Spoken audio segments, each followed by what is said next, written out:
Chapter 323 Fragments of Truth 5. Mok Jae-eun had felt this emotion before. Whenever he thought of his grandfather, he would miss him. Naturally, a sense of wistfulness was mixed into that feeling of longing. What could it be? Mok Jae-eun had strong doubts about the emotions held by this being that existed independently of his will. He didn't know how long this being had been inside him, but the feeling of wistfulness similarly arose from longing. Chong Ryong was a spirit who had died long ago, so why did he feel such an emotion toward her? He was only just turning 18 years old. So how could he feel that way about Chong Ryong? Could it be? A thought occurred to Mok Jae-eun. Could it be that a high-level spirit was possessing his body? If it could seize control of his body when he was unconscious, it might be a spirit so powerful that even Chong Ryong couldn't handle it. However, according to Chong Ryong, once one surpassed the barrier, both the mind and soul would become stronger, making possession by spirits nearly impossible. Was that true? The more Mok Jae-eun thought about it, the more complicated his mind became. Mortal. Chong Ryong approached Mok Jae-eun and spoke. Yes? That being inside you. It doesn't seem to be simply a matter of personality. What do you mean by personality? Have you ever heard of the term, split personality? No. It was the first time he had heard of it. In the past, there was a peculiar individual among the executives of the Heaven and Earth Society. Two different personalities existed within one person. Of course, it wasn't a case of possession or anything like that. But what was strange was that both personalities had completely different ways of speaking, behavior, and traits. So it was called a split personality because there were two personalities? Yes. But in your case it seems quite different. You said things that were completely incomprehensible as if you had become a divine being. Calling it a split personality doesn't seem to capture the vast difference in the range of experiences. Could there be a possibility of possession? Possession? Absolutely not.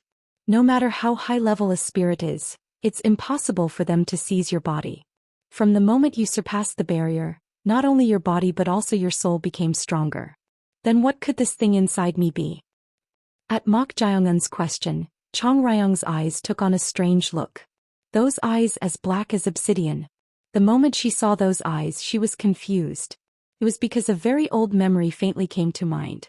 However, since that memory was from the fleeting moment right before her death, it was hazy like a dream rather than clear. In that hazy memory she saw him roaring. While everyone was afraid and terrified of his roaring appearance, to her, that sight was more sorrowful than angry. But why did that vague and inaccurate memory come to mind the moment she saw Mok Jae-eun's obsidian-like eyes? Chong Ryong? Mok Jae-eun called out to her. At Mok Jae-eun's expression, which seemed to be asking her to tell him if she knew anything, Chong Ryong suddenly became sulky. Why was she suddenly feeling upset with this guy? She snapped at him. I don't know. Do you think there's nothing in this world that I, the Venerable One, don't know? With those words Chong Ryong suddenly flew far away. Watching her, Mok Jae-eun shrugged his shoulders and muttered. Well, that's true. Anyway. Swish. Mok Jae-eun lightly stretched out his left hand. Then Holy Fire Priestess's body, which had been strenuously moving about 20 steps away in the direction Mok Jae-eun had pointed, stiffened as if caught by something. Hook. Where are you going? At that question, a chill ran down the Holy Fire Priestess's spine. She didn't know why, but Mok Jae-eun's demeanor had returned to normal, and he was staring at the empty space in front of her like a madman, behaving strangely, so she had attempted to flee. From the beginning, there was no hope that she could actually escape.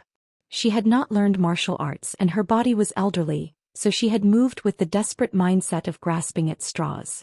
I was just... Swish. Eek.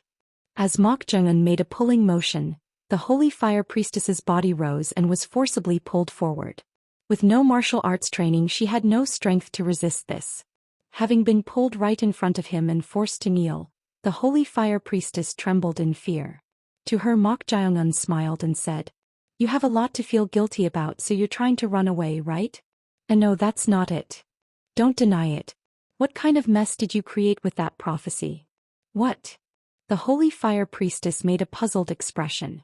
Just moments ago, when Mok Jae-eun's eyes had turned black like obsidian and he had displayed an absolute demeanor, he spoke as if he knew everything. But looking at his attitude now it seemed like he knew nothing. What's going on? Come to think of it, the atmosphere had changed as well. When his eyes were black, he exuded majesty and resembled an absolute ruler.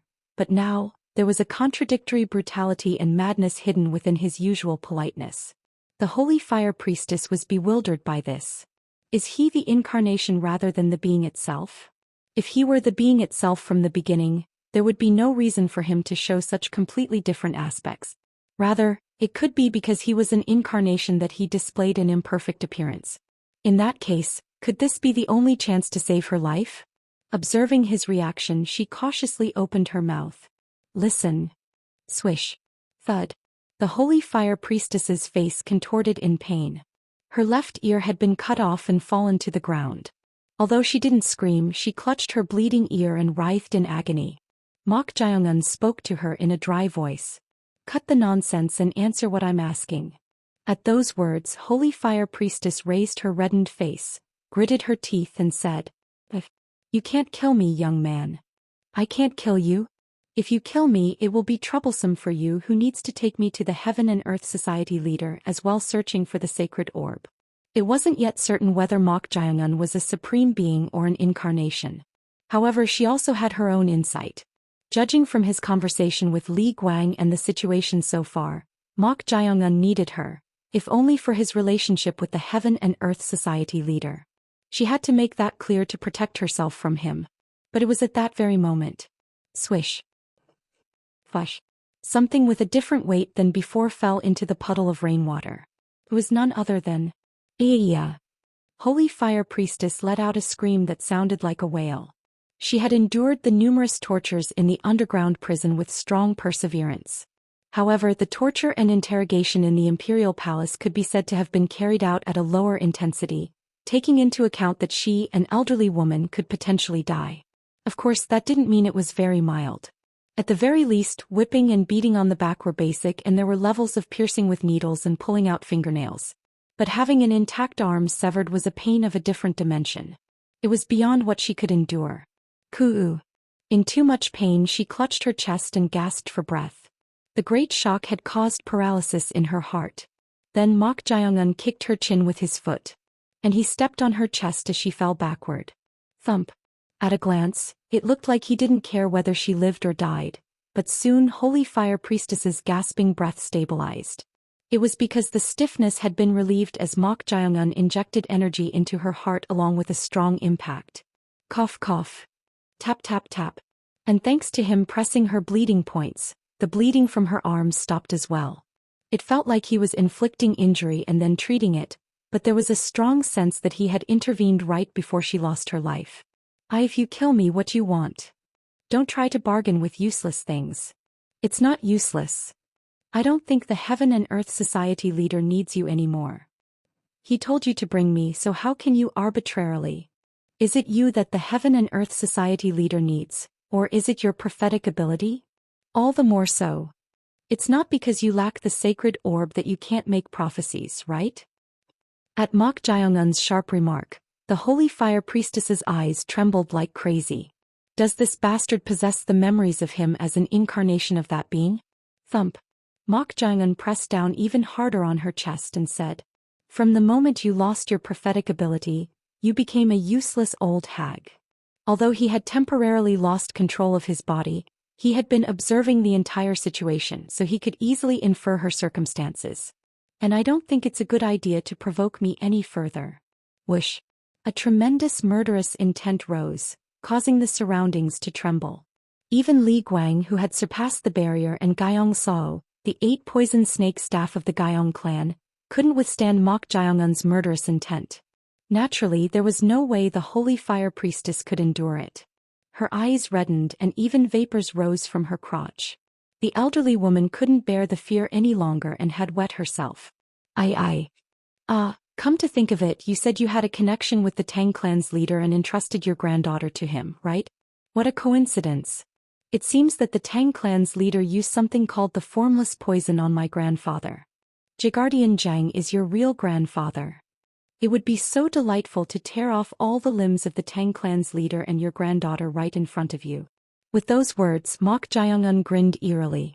Seeing this up close, the Holy Fire Priestess's face turned deathly pale. Mok Jaeungun whispered into her ear. So don't test my patience and tell me. What was the real prophecy? Trembling at Mok Jaeungun's words, which were full of oppressive force despite his whisper, Holy Fire Priestess finally opened her mouth. The true master of the sacred flame shall appear in this world. On the day when new wings sprout from his torn wounds, all shall worship him. Around the same time in a hall filled with darkness. Crack. A faint sound of cracking can be heard. At that moment the being shrouded in shadows, seated on the top seat of the platform, opened his eyes. The being who had opened his eyes looked at the wall where 6 candles were lit. In front of the last candle, there was a jade tablet with a red thread wrapped around it, and a crack had formed in its center. The shadowy being stretched out his hand. Then the round jade tablet flew and landed in his hand. The being holding the jade tablet was about to examine it. Crack, crack, crack. The cracked jade tablet shattered, turning into powder. At the same time, the head of the shadowy being suddenly tilted back. The being slowly brought his tilted head back to its original position. Something sticky flowed down from the being's forehead. Then the being's eyes sharpened and crack, crack, crack. As his forehead split open, a third eye filled with bizarre red spots was revealed. The being who had opened his third eye crushed the armrest he was holding with his left hand, and crunch. As soon as that sound was heard, a voice echoed from the ceiling. My lord, what has happened? In response to that question, the being who had opened his third eye removed his hand from the shattered armrest and spoke. Summon all the deputy leaders of the first realm that you can gather. What? Why is that? At the cautious question, the being who had opened his third eye spoke in a meaningful tone. What we feared has occurred. Could it be? I felt his presence. Chapter 324. To Sichuan Tang Clan 1. In a hall filled with darkness. 3 figures wearing extraordinary-looking masks entered. The 3 figures naturally strode forward and knelt on one knee in front of a platform shrouded in shadows, paying their respects. As they knelt, a voice rang out from the platform. Only Destruction Emperor and Ghost Blade haven't come? At that question, the slender masked man on the far right spoke. As far as I know, Destruction Emperor is on an important mission assigned by Mokgon. Ghost Blade's whereabouts have been unknown since those orders were given. Perhaps you, sir. Swish. Before he could finish speaking, the person right next to him stretched out his hand, stopping him from continuing. The slender masked man couldn't hide his bewilderment. Then the one in the middle spoke. Chunchu. You should stay out of Ghost Blade's affairs. At his words, which sounded like an order, the slender masked man replied, sounding displeased. Ghost Blade has been missing for over half a year. I was just asking because one of our kind has disappeared, but Kong Yom, do you find that so objectionable? Have you forgotten that Mokgon told us not to get involved with Ghost Blade and that person? But this time is different. Ghost Blade has been missing for over half a year. The last place he was seen was the Sichuan Tang.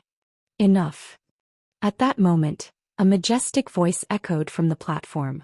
The 2 people who had been growling at each other hurriedly lowered their heads. As they fell silent, the voice from the platform continued.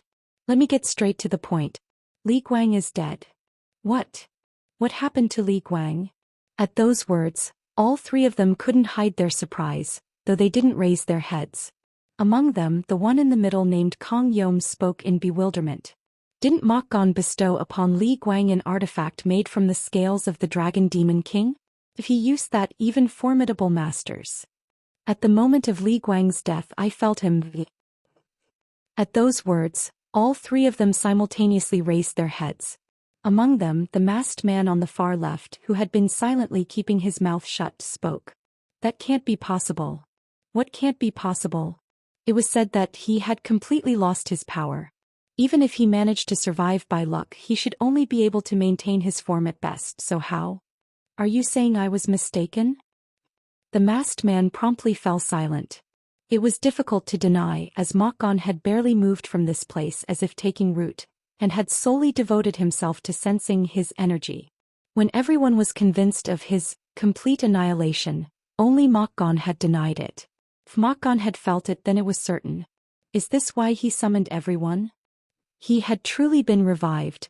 The time had come for all the forces of the organization to mobilize. Outside the dark hall, 2 masked individuals emerged first. One of them, with a slender build, removed his mask as if feeling stifled. As the mask was removed, the face was revealed. A beautiful woman with a mysterious aura, her hair a mix of white and black. The woman, her face now exposed, glared at the much larger masked man beside her with an irritated expression and said, "There's definitely something in the Sichuan Tang clan. But why are we told not to touch that place? Could it be that he's afraid of mere poison experts?" At the woman's question, the masked man, No Kong Yom, muttered as if fed up, "You're really something." "It's not just something." Ghost Blade also disappeared after being last seen there, and even Mokgon knows that the old hag Holy Fire Priestess is definitely connected to the Sichuan Tang clan, so why is he telling us not to touch that place? "Hey Chunchu." "What?" "You've been imprisoned for a long time, so you may not know, but there are always reasons why we're told not to touch certain things." "So what's the reason?" The man in the mask sighed at her irritated attitude and then whispered, "There is a hidden power protecting the Tang clan." "A hidden power? What is it?" "I don't know exactly either. I only know that this power has existed for quite a long time and is extremely dangerous." "Huh. No matter what, they're just mere humans." "Watch your mouth." Even that dragon demon king who had regained his power was defeated by a mere human. No, calling him a mere human would be an understatement. He's a monster that even the 6 demons couldn't easily approach. At his words, Chunchu furrowed her brow.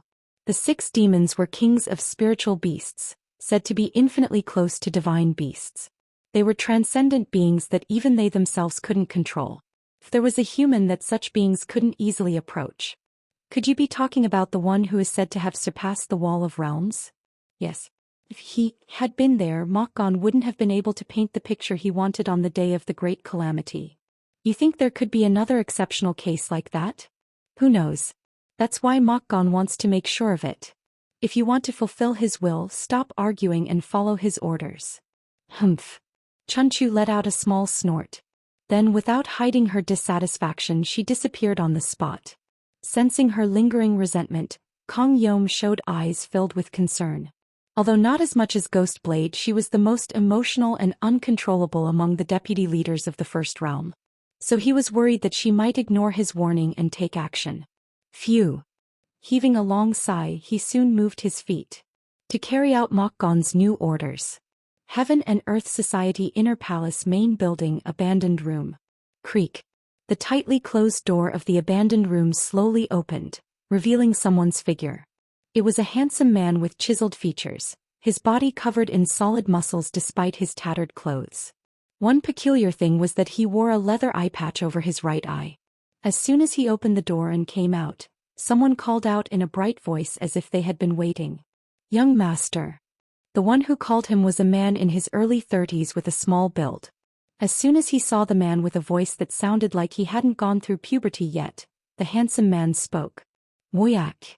The identity of the handsome man was none other than Na Yulriang, the chief disciple of the Heaven and Earth Society leader. Moyak, who remembered Na Yulriang's appearance before he entered seclusion with severe injuries, spoke as if overwhelmed with emotion. "You're truly amazing. Not only have you recovered." His energy seemed to have become much more refined than before. He hadn't been in seclusion for very long, so could it be that he had gained high enlightenment? Curious about this, he was about to ask. Swish. Na Yulriang looked to the side and spoke first. "Who is that person?" He couldn't identify the person's identity because their face was covered with a mask. But what was even more irksome was, "You're no ordinary fellow." Swish. Na Yulriang's figure disappeared as if dispersing, then reappeared behind the unknown masked person. Na Yulriang reached out his hand toward the right side of the person's head.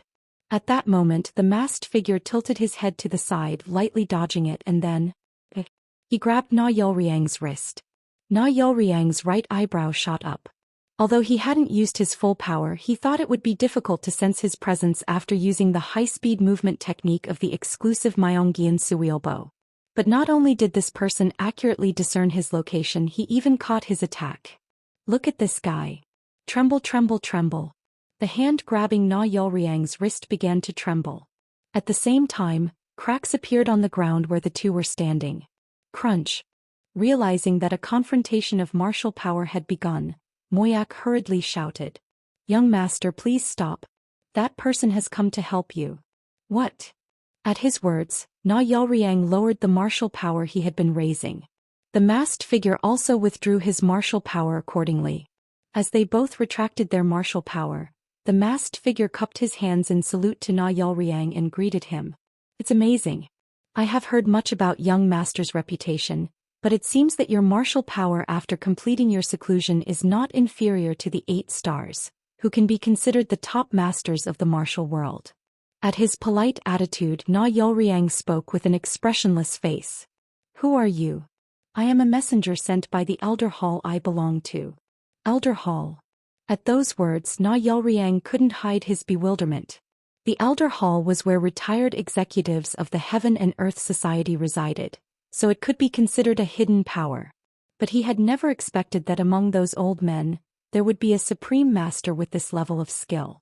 Staring intently at the masked man who said he was from the Elder Hall, Na Yelriang spoke. Then remove your mask. At his order, the masked man promptly lowered his head and said, I apologize, but my face is utterly hideous due to burns, so I am embarrassed to show it. It doesn't matter. Show me. If you insist, I have no choice. The masked man carefully lifted the mask he was wearing. A face covered in burn scars, gruesome to the point of being pitiful, was revealed. Seeing this, Na Yelriang's soul eye narrowed. He had no particular thoughts about the hideous appearance of the burn scars, but perhaps because of the burns, the man had no eyes. He caught my attack just by sensing my presence despite having no eyes? Na Yelriang's eyes sparkled with interest. He prided himself on the fact that no one could match him except for his master, the Heaven and Earth Society leader, no, the great monk called the Six Heavens, and those who had reached their realm after gaining great enlightenment and seclusion. But he had a strange feeling that he wouldn't be able to defeat this person easily. Seized by a strong desire to test his skills, a fierce competitive spirit welled up within him. You. Swish. Before Na Yelriang could say anything, the man with the burned face stretched out his hand. Then something like a wooden box floated up from a short distance away, as if lifted by an invisible force, and landed in his hands. Seeing this, Na Yelriang asked in bewilderment. What is that? The size of the wooden box was quite small, but the surface of the box was densely covered with red inscriptions. It looked like incantations or spells. The man with the face full of burned scars revealed his yellowish teeth and said, I heard you injured your eye. As soon as he finished speaking, Na Yelriang's left eye turned sharp. Only 3 people knew that he had injured his eye, and none of them would have divulged this information. No, the only person who might have revealed it had already been beheaded. So how did this person from the Elder Hall know about his eye injury? But then, young master, please let go of your guard. If you want to properly gather the group now, you will have many things to do. Do you need to waste your energy on such a trivial matter? Deciding whether to waste my energy or not is not up to the likes of you. I cannot tolerate anyone from the Elder Hall trying to act above me. Click. At his words, the scarred man silently opened the lid of the wooden box. Whoosh. Flinch. At that moment, Moyak, who had been peering from behind to see what was inside, involuntarily took a step back, feeling something eerie. As Moyak opened his mouth, cold breath flowed out. Frost had filled the surroundings without him noticing. What the hell is this? As he wondered, Na Yelriang approached the wooden box that the scarred man had opened. As soon as the box was opened, an eerie energy was revealed along with a chilling cold. The identity of that eerie energy was none other than an eye. It was an eyeball. The moment he saw this eyeball, which was close to a golden color with a pupil as small as a dot, he felt the ferocity of a fierce beast. This was clearly not a human eye. To Na Yelriang, who couldn't take his soul eye off it, the scarred man spoke with the corners of his mouth lifted. This will become young master's new eye. Near a cliff with treacherous terrain, not far from Zhaoyang in the north of Hubei province. Numerous swordsmen lay there, bleeding, and the flag of a renowned martial arts family was broken and stuck in the ground. It was the flag of the Namgung clan. Among them, a middle-aged man leaning on a cracked sword like a cane stared at someone with an unbelieving gaze. Just what kind of monster is he? He had defeated the ultimate masters of the Emperor sword style with a mere simple routine. No, it wasn't just a simple routine. It was because he had performed the routine in a way that was impossible with ordinary muscles and joints. How is that possible? He couldn't understand it at all. Unable to withstand the shock, he finally couldn't hold back and coughed up blood. Quack. Thud. The middle-aged man, who had coughed up a mouthful of blood, knelt on one knee on the ground. In front of him, someone shrouded in shadows approached with an arrogant face, hands clasped behind his back. Feeling humiliated by this sight, the middle-aged man gritted his teeth. He prided himself on being one of the 8 stars, considered the strongest in the world except for the 6 heavens, so how could he be defeated by an unknown young man like this? His identity was none other than Namgung Jin, known as the Azure Heaven Sword Emperor, one of the 8 stars. Cough cough. The man with his hands clasped behind his back approached him as he coughed up blood and spoke. The title of Emperor is not something to be casually attached to swords. Ha ha ha. Only the blade can be called Emperor, no God. Arrogance beyond conceit. Whether it's conceit or arrogance, everything stems from strength. Swordsman of the Namgung clan. Cough cough. It was frustrating, but he had lost, so he had nothing to say. To the humiliated man, the man with his hands clasped behind his back asked. More importantly, have you really never heard of it? At this question, Namgung Jin struggled to raise his head and answered. Haha. I have never heard of such a title, no, even the name. Are you certain? I told you I haven't. I have roamed the martial arts world for 50 years, but Kianma. Swish. Before he could finish speaking, blood spurted from his neck as Namgung Jin's head was severed and fell forward, rolling on the ground. The man lightly stepped on his head and muttered. Is it still too soon? Squish. Chapter 325. To Sichuan Tang Clan 2. The true master of the sacred flame shall appear in this world, and on the day when new wings sprout from his torn wounds, all shall worship him? Mok Jiongun's expression turned strange. This was completely different in nature from the original prophecy. Beware, for when the heavens open, the incarnation of Ahriman shall appear in this world and taint the sacred flame with black evil. The altered prophecy was almost like a warning, but the original prophecy didn't have that feeling. However, there was one similarity. Someone would appear in this world. The incarnation of Ahriman. The true master of the sacred flame. What were these beings? Why did the holy fire priestess change the prophecy? It was utterly incomprehensible. Everything was too ambiguous.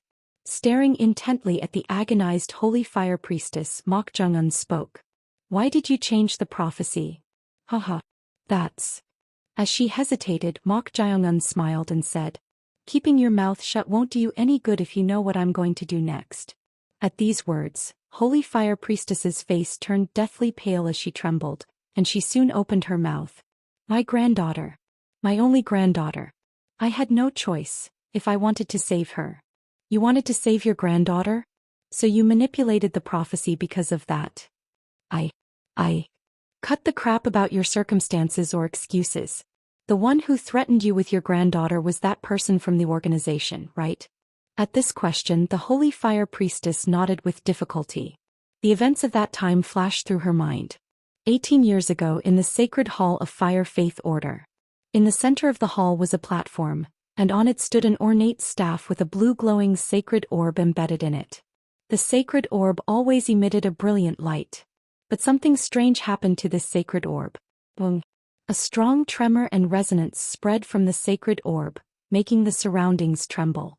The one who noticed this bizarre phenomenon was a middle-aged man in neat attire who was in the hall. He was known as Medicine Immortal He Yang in the Central Plains, but here in the Fire Faith Order he was called Guardian Zhang.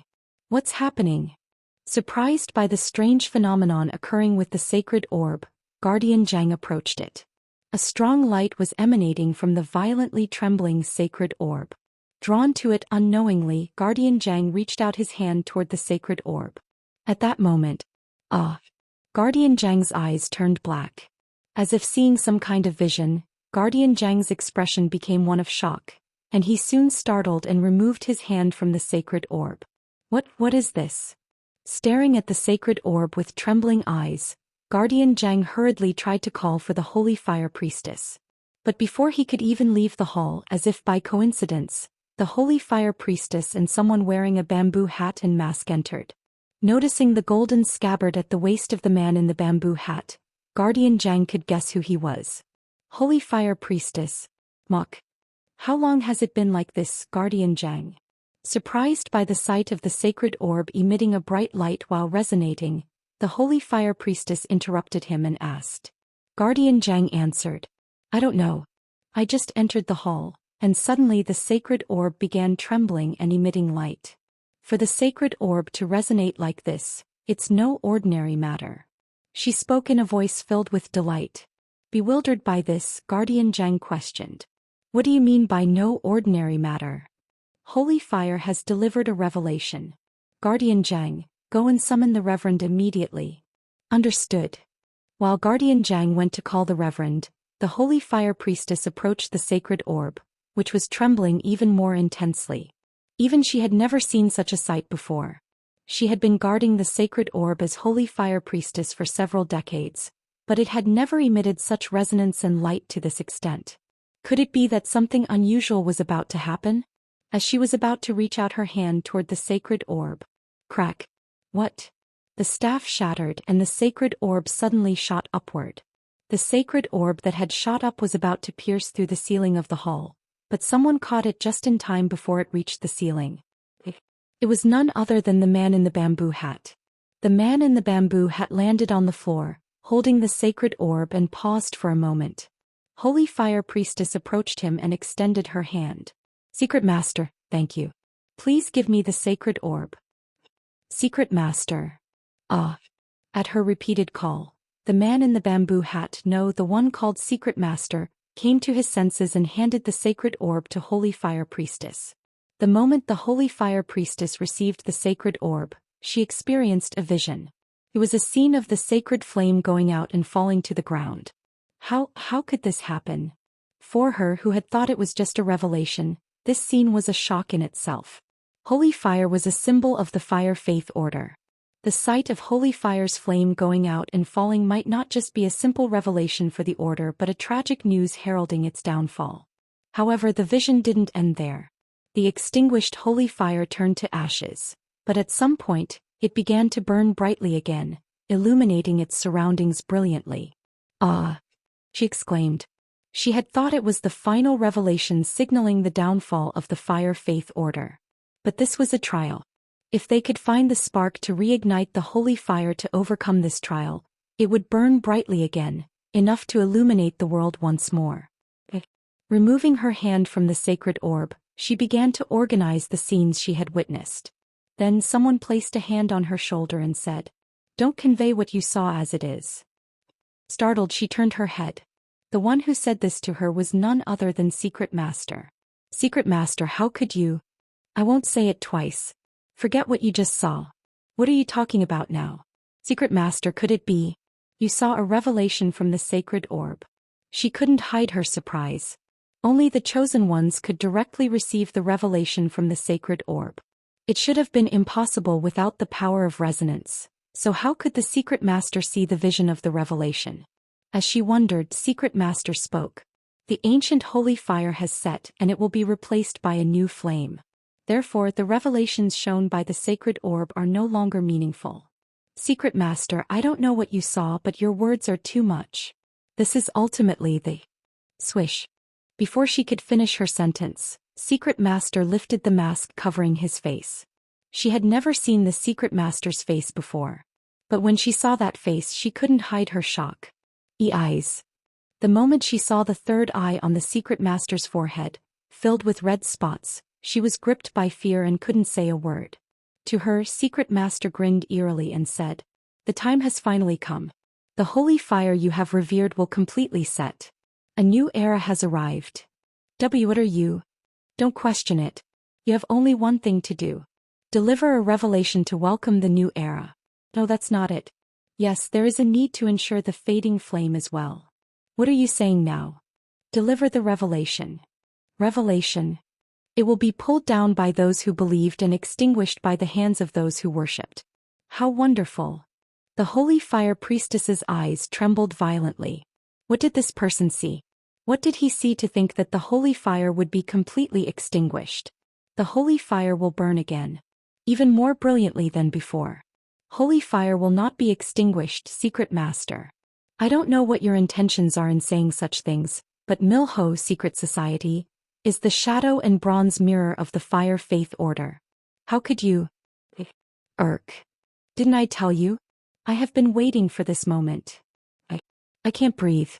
You'll feel suffocated. But I won't kill you now. You have something to do. I will follow. You have to follow. If you don't want to lose what's precious to you, that is. Precious. In her mind, the face of only one person, no one child, came to mind. It was her only remaining blood relative, her granddaughter. Ah, how cliché. Mok Jun clicked his tongue after hearing the Holy Fire Priestess's words. Unable to overcome the threat, she had spoken a false prophecy. In the end, she had chosen her blood relative over being a member of the Fire Faith Order. However, through her recollection of the past, he had learned two facts. One was the relationship between the organization and the Fire Faith Order. They were called Secret Society and were not a completely separate group from Fire Faith Order but had a very close connection. And the second was his grandfather. Did grandfather also see something through that sacred orb? Listening to the story, it seemed that all the members of the Fire Faith Order believed in the Holy Fire Priestess's false prophecy. Even the leader of Shadow Clan Master Huan Yixian. But both the members of the Fire Faith Order and this organization spoke as if his grandfather had ignored the prophecy and done something.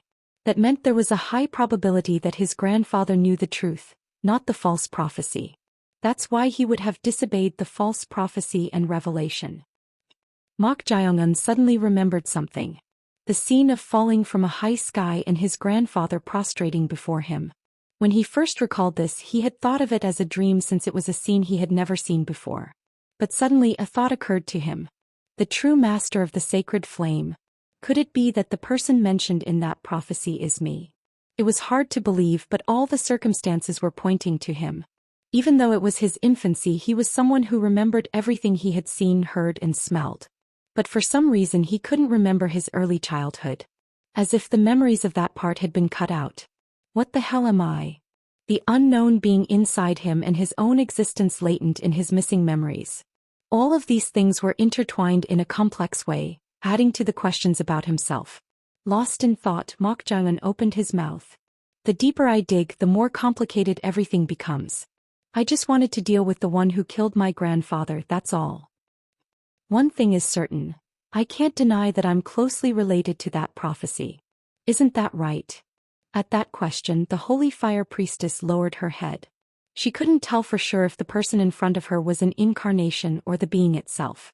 However, it was certain that the being definitely existed within him. That's... As she tried to say something, Mok Jiongun waved his hand as if annoyed. Forget it.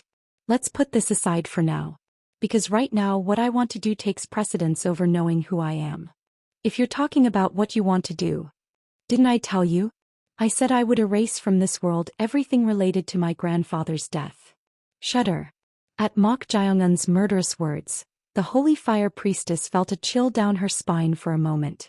If this person was truly the master of the sacred flame mentioned in the prophecy, he possessed both sides of the coin. She recalled a part of the doctrine that the previous generation's Holy Fire Priestess had spoken of. Ahura Mazda is a two-sided menu, so he can be both Spenta, good deity, and Ahriman, that is Ingra, evil deity.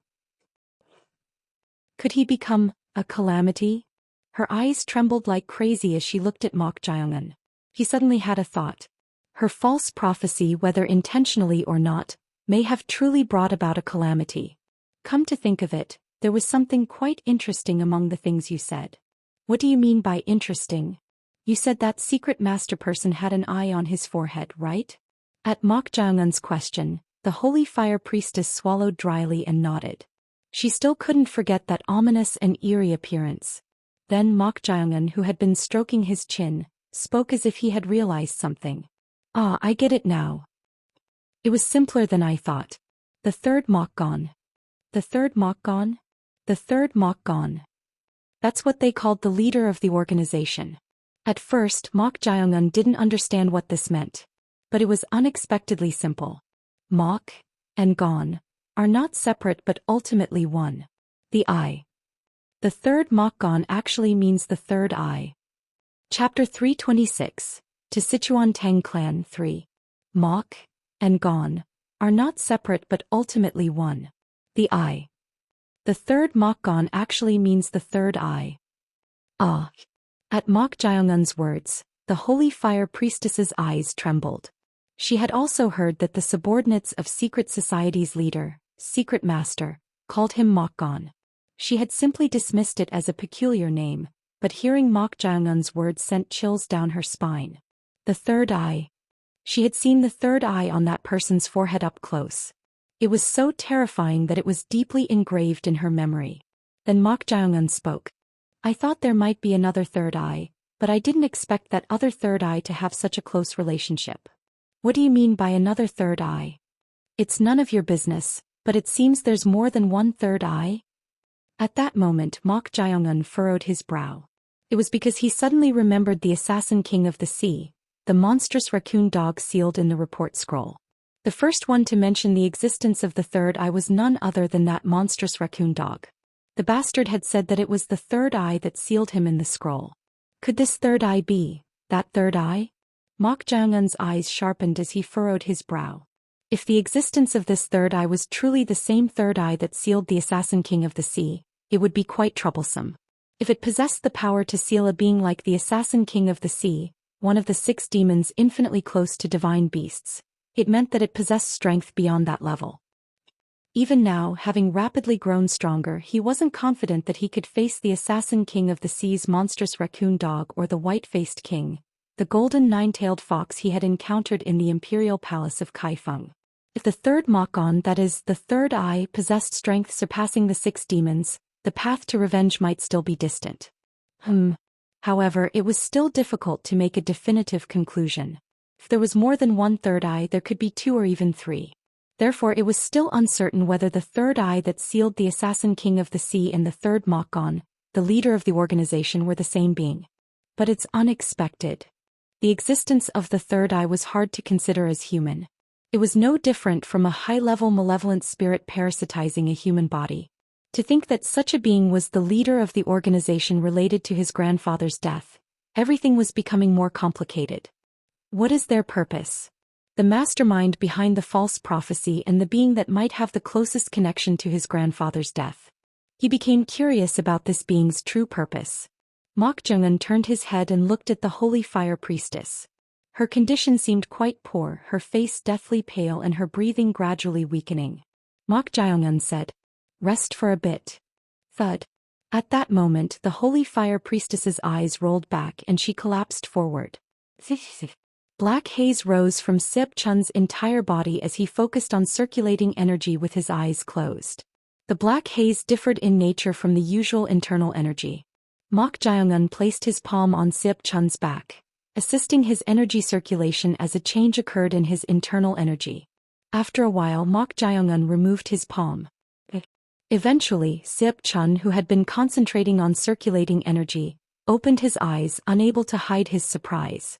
As this ferocious and dark energy was added to the internal energy circulating within his body, its nature underwent a change. It's a strange energy. Despite being completely opposite to purity and possessing a destructive nature, its purity is high. It's almost like primordial energy. Originally, this energy was not the type that could be mixed with internal energy. However, as Mok Jiongun overlaid this energy as if painting a coat, the internal energy was completely transformed. Not only has the energy changed, but it has also become stronger. It was difficult for a martial artist to completely entrust their body to others, even in a master-disciple relationship. However, Seop Chun and Mong Muyak considered this a kind of loyalty test, so they entrusted their bodies. But the result was quite unexpected. Seop Chun knelt on one knee before Mok Jiongun, joined his hands in salute and said, "Thank you, my lord. There's no need to thank me. Focus on embodying the demonic energy to the fullest." Demonic energy. It's demonic energy. I will keep that in mind. Seop Chun seemed to be in high spirits, feeling chosen after receiving the energy, to the point where even hearing Mok Jiongun's voice made him excited. "Then go ahead." "Yes, my lord." As Seop Chun left, a voice echoed in Mok Jiongun's ear. "It's truly remarkable. To think it actually worked." The owner of the voice was none other than Chong Ryung. Mok Jiongun shrugged and said, "Indeed. Unlike the energy of the dead, the death energy, the demonic energy can be assimilated. Assimilation. It literally means being eroded like a silkworm eating mulberry leaves. Noticing the increased loyalty and rapid improvement in capabilities of Ma Arahyan after embodying the demonic energy, Mok Jaeongun had infused demonic energy into Seop Chun and Mong Muyak. Originally, internal energy could be slightly different in nature depending on the differences in energy circulation techniques, leading to rejection phenomena. However, under the premise that the other party completely entrusted their body, remarkable results occurred. You have created your own subordinates, you bastard. Useful subordinates, that is. Chong Ryong didn't deny Mok Jaeongun's words. In the case of complete demonic energy, it goes beyond assimilating the other party's body and destroys all internal energy, so Mok Jaeongun lowered the purity of this energy before injecting it. However, even this alone gave birth to beings possessing energy similar to Mok Jaeongun's.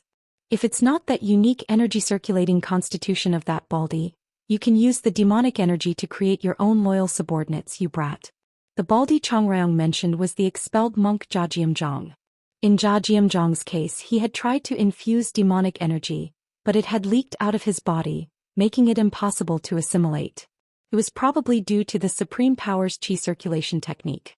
The Shaolin's energy circulation technique itself contained Buddhist enlightenment, so it was impossible to suppress the thorough rejection phenomenon. Well, as long as it's not a case like this, there shouldn't be any problems. I don't know what kind of ambition has taken hold of you, but seeing you expand your own loyal subordinates, are you trying to properly establish your own forces? Who knows? Properly skilled individuals would be more useful than a bunch of nobodies. Properly skilled individuals. This guy is gradually changing and it can be felt. The subordinates he had mentioned before were truly just subordinates. They were literally subordinates that could be used and discarded at any time. But now he was truly trying to build his own forces. Although Chong Ryong didn't dislike this change, the being latent within the guy continued to bother her. Black eyes. Why did the memory of that time keep lingering? Seop Chun, who had received the demonic energy, approached Mong Muyak, who was sitting cross-legged next to the encampment. He thought Mong Muyak was immersed in energy circulation, but he opened his eyes midway.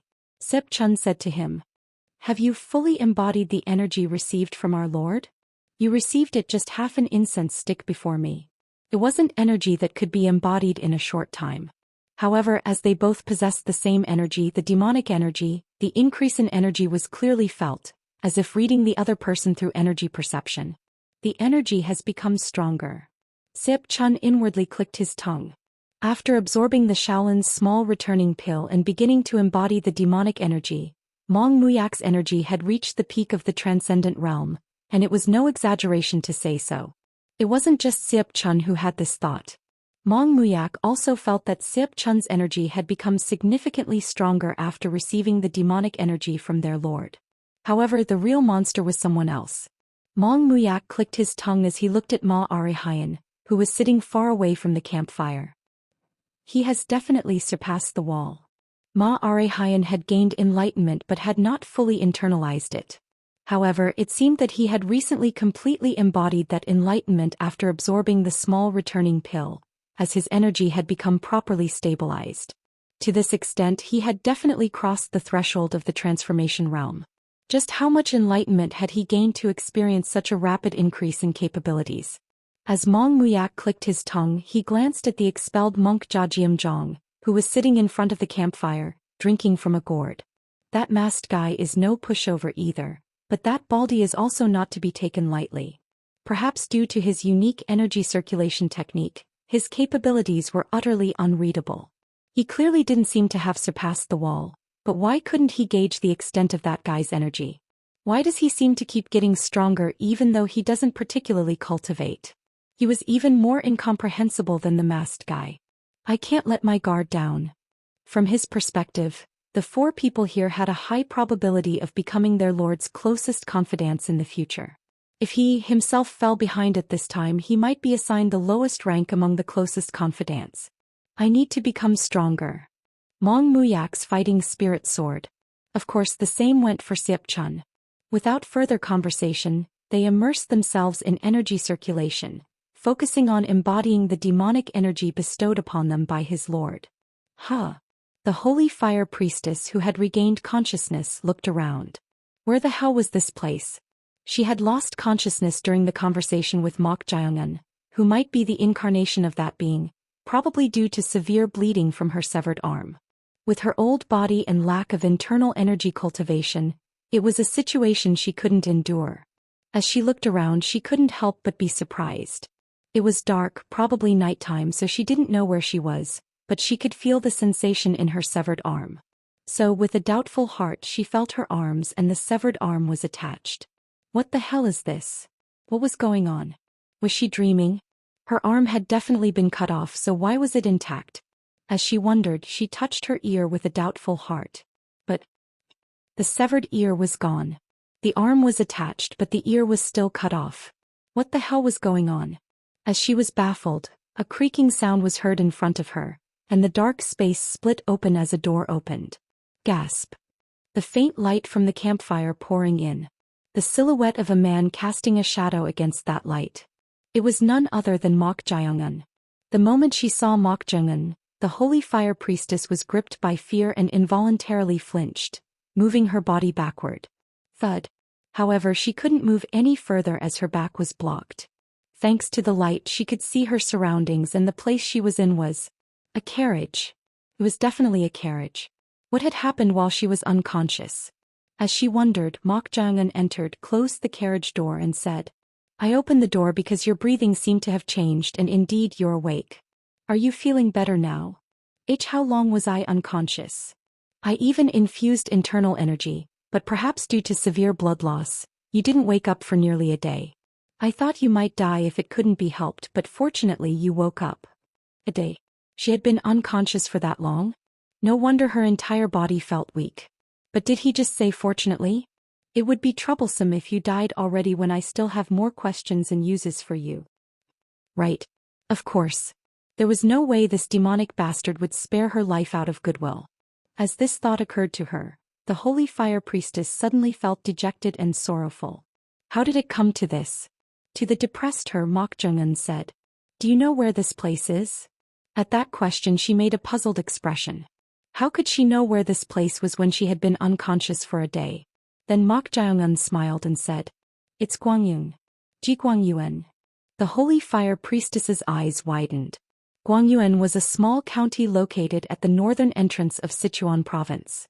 The Sichuan Tang clan was located in Chengdu, the center of Sichuan province, so if they traveled diligently by carriage they could arrive within 10 days. Chapter 327, to Sichuan Tang Clan 4. In a lavish room, a beautiful woman with an enigmatic aura, dressed in an alluring outfit that revealed her shoulders and cleavage, gently stroked the head of a scarred middle-aged man lying with his head on her milky white thighs. As if enjoying this, the middle-aged man closed his eyes and hummed a tune. While humming, the man reached out and caressed the woman's hair. Peculiarly, half of the woman's hair was black and the other half was white. However, it did not seem to be due to aging. Rather, it exuded a mystical atmosphere, almost like silver hair. Swish. The harmony of your black and white hair is a delight to the eyes. You are the only one who would say such a thing while looking at my hair, my lord. That's because they don't know your true worth. Is that so? Smooch. The woman kissed the forehead of the scarred middle-aged man. As if accustomed to it, the scarred middle-aged man grabbed her cheeks, pulled her face down and kissed her lips. The two people, indulging in each other, seemed to have gotten heated up as they let out rough breaths. Ha ha ha. Beautiful. The woman's body, half naked with her shoulders exposed, was nothing short of perfect. The scarred middle-aged man traced his fingertips down her naked body as if tickling her. Ah! A soft moan escaped the woman's lips. At her moan, the man tried to strip off the rest of her clothes. At that moment, the woman grabbed the man's hand. The black and white-haired woman looked at the man and shook her head. It wasn't a forceful gesture, but when his wrist was grabbed, the man removed his hand from the hem of her lower garment that he had been holding. Then the man laughed and said, "You're really sharp. Is there no intimacy without a price? Are you disappointed?" What an obvious thing to say. But there must always be a price. Yes. I must give you what you want to have you, the ultimate flower. You are truly an addictive woman. At the man's words, the woman smiled and placed her hand on his chest. Then she whispered in his ear, "The more beautiful a flower is, the more thorns it has and the harder it is to obtain. Thorns. Even if that path is filled with thorns, it's worth taking. All right. What do you want this time? I'll give you whatever you desire. At the man's confident voice, the black and white-haired woman curved her lips and said, Is anything truly possible? They say a man's word is worth 1,000 gold pieces. How could I say it lightly? Do I, Suk Peung, the Green Forest Fighting King, seem to lack such capability? Green Forest Fighting King Suk Peung. He was one of the 8 stars, the leader of the Green Forest Alliance and one of the top experts in the evil path. He was also a monster who had received the title of 8 stars solely based on his external martial arts. Ah, how manly. The woman then seductively licked the man's ear with her tongue.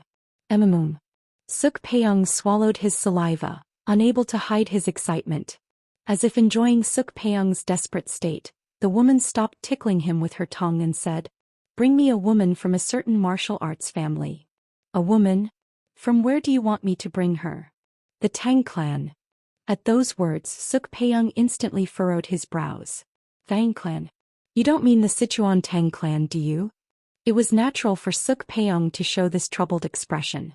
The Sichuan Tang clan was one of the 7 great families of the righteous martial arts world and a martial arts family known as the Overlord of Sichuan. Of course, in terms of scale, the Green Forest Alliance could be considered superior, but the Sichuan Tang clan belonged to the Righteous Alliance, so if they were not careful, the matter could escalate. This isn't just a thorny path. Could it be that even with my lord's power it's difficult? Difficult? Do you think I would be afraid of those who merely use poison or hidden weapons? Then there shouldn't be any difficulty. That's not the problem. The problem isn't defeating them, but if we do, the entire Righteous Alliance behind them might rise up. Suk Peung spoke honestly. No matter how strong his pride was, he was not someone who lacked discernment. Even if he wanted to have this woman, known as one of the 4 beauties of the Central Plains, he had no choice but to avoid an all-out war with the Righteous Alliance. To him, the woman touched his chest with her finger and said, What if there was a justification that the Righteous Alliance couldn't intervene in? Justification? For me, the Overlord of the Green Forest, to step in and for them to remain still, it would have to be no ordinary justification. What if the Tang clan was protecting a member of the Fire Faith Order? Fire Faith Order member. At these words, Suk Peung's expression changed. The perception of the Fire Faith Order among the people of the Central Plains, regardless of righteous or evil, was not very good. Who could possibly like a cult organization that the country suppressed for deceiving and misleading the people? Seeing his reaction, the black and white-haired woman raised the corners of her mouth sardonically. Not long after the Green Forest Fighting King Suk Peung hurriedly left, a hunched old woman with a cane appeared beside her. The old woman spoke to the black and white-haired woman in a respectful manner. He fell for it, Lady Chun Chu. At the old woman's words, the black and white-haired woman, or rather Chun Chu, smiled radiantly and said, When given the right justification and desire, there is nothing easier to manipulate than a man. Ho ho. Indeed. It seems that once a man falls for Lady Chun Chu's charm, he can never escape regardless of who he is. Naturally. Chun Chu took pride in her beauty. She believed that no woman could match her appearance, and no man could escape from desire once he laid eyes on her. With her beauty she had made many slaves. Among them, the Green Forest Fighting King was a pawn she had truly invested a lot of time and effort into making. As she took off her crumpled clothes and threw them aside, she gazed at her beautiful naked body reflected in the bronze mirror with a deep look in her eyes and muttered, Do you think they'll just watch because I told them not to touch it? Humph. Swish. She covered her face reflected in the bronze mirror with her hand and whispered, They'll soon find out how tremendous that hidden power is. It's Guangyun. Guangyuan? At Mok Jiangun's words, the eyes of the Holy Fire Priestess widened. Guangyuan was a small county at the northern entrance of Sichuan province. The Sichuan Tang clan was located in Chengdu, which could be considered the center of Sichuan province, so if they traveled diligently by carriage, they could arrive within 10 days. They've already come this far. She was utterly perplexed. Come to think of it, you said you had a connection with the head of the Tang clan and entrusted your granddaughter to them, right? What a coincidence. It seems that the head of the Tang clan used poison on my grandfather. Guardian Zhang's your grandfather? It would be so delightful to tear apart the limbs of the head of the Tang clan and your granddaughter right in front of you. She had not forgotten those words Mok Jae-un had said. This fellow would really do it if he said he would. Can the head of the Tang clan deal with this guy? Originally, she did not fully trust Mok Jae-un. That's why she thought that if she went to the head of the Tang clan who was taking care of her granddaughter, she could receive protection. However, after witnessing Mok Jae-un's strength, her thoughts changed. She realized that even the head of the Tang clan might not be able to protect her and her granddaughter. With this, the holy fire priestess hurriedly prostrated herself before Mok Jae-un with her body that did not move well. Please at least spare my granddaughter's life. Mok Jae-un looked down at her pleading with an indifferent gaze. Then he lifted her head, smiled brightly and said, "Now that you're this desperate, it seems you're ready to faithfully answer what I want to know." At Mok Jae-un's words, the holy fire priestess swallowed her saliva and nodded. Nothing else mattered. If she could save the life of her only blood relative, her granddaughter. Mok Jae-un asked her, "There's one thing I've been wondering about since hearing from that man named Li Guang. What is it that you're wondering about? They say the formless poison belongs to the Sichuan Tang clan, so why was my grandfather addicted to that poison? Did they have a grudge against him or something?" This was Mok Jae-un's question. He had also heard about the formless poison from his grandfather. It was said to be the most perfect poison among all existing poisons.